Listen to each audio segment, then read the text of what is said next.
Hello, welcome to Movies with Martha. My name is Martha, and I'm reviewing The Magnificent Seven. Movie shark, do do do do. Movie shark, do do do do. Movie shark.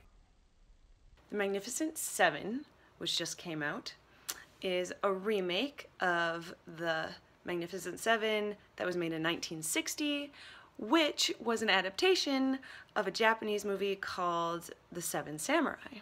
It's set in a dusty old town in the Old West, you know.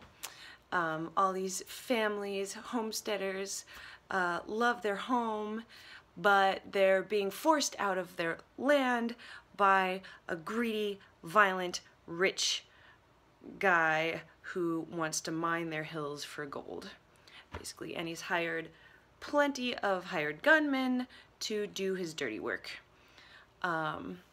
And they set it up at the beginning just how bad he is and how high the stakes are. But rather than leave their homes, the people decide to go and hire their own gunmen to oppose this guy. So they find a man played by Denzel Washington, who is introduced as a bounty hunter, but seems very honorable and is definitely good with the guns. And he goes out to recruit other gunmen. And each of the characters he recruits is a very complex, fascinating, and even entertaining character. Very different backgrounds, very different motives, all the things that you love from the original, you get it here too, with like a new little flavor to it. So that was good. So they arrive at this town and there's awesome shooting scenes, awesome action, and the tension. They do very well building the tension. Sometimes I think the timing that they draw it out a little too much, like how much longer can they really draw out this tension before it starts to wane? But anyway, you get these themes of these people who are used to being selfish and just living for themselves, basically. For some reason, they end up in this situation where they're doing this very noble cause. They're defending the weak from the strong, and basically putting their lives on the line for total strangers, for just these people. But even though those were the themes that they were drawing out in the movie, it totally switched around at the climax. You have all these noble themes, these heroes giving their lives to defend the weak from the strong, self-sacrifice and heroism, and then at the climax, instead of those themes, they have a personal agenda for revenge.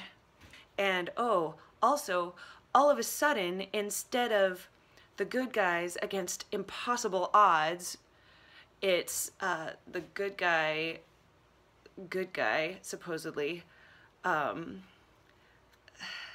being more powerful than the bad guy and making him the victim. And you don't do that if you want, at least if you want me to empathize and feel good about this victory. You can't have the stronger guy beating up the weaker guy and just wanting revenge out of the deal, you know? Anyway, so I was very disturbed and very disappointed at this climax, especially because it was so good up to then. Especially because it was so good up to then. I was counting on them to drive it home and inspire me and make me think that all that sacrifice was worthwhile and that these heroes were true heroes and all that good stuff. But instead I was just very disturbed and I walked away. Basically, I wish I hadn't even seen the darn thing now. Basically, I wish I hadn't even seen the movie. And because I feel that way, I really can't recommend it to you. You know, even though there were good characters and funny things, if it totally lets you down at the end, just can't recommend it, okay? So, sorry to disappoint any of you, but that's my take on it. The Magnificent Seven, but I certainly recommend the 1960s Magnificent Seven. You can watch that anytime you want.